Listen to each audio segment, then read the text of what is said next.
আমার মূলত আজকে বলার উদ্দেশ্য হলো, আমরা নিজেদের মধ্যে কাদা ছোড়াছুড়ি করতেছি।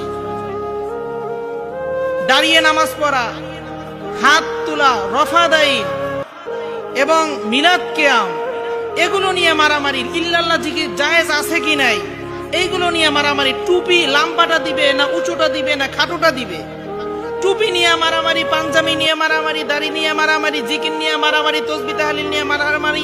যেগুলো নফল ইসলামের ভিত্তিতে, যেগুলো ফরজ ওয়াজিব ওইগুলোর লগে খবর নাই কোনো, যেটা নফল ওই নফল নিয়ে আমরা আজকে ব্যস্ত এবং এটাকেই প্রাধান্য দিচ্ছি, যার কারণে আমাদের অধপতন নিশ্চিত। বিজয় কোথায় পান আপনি?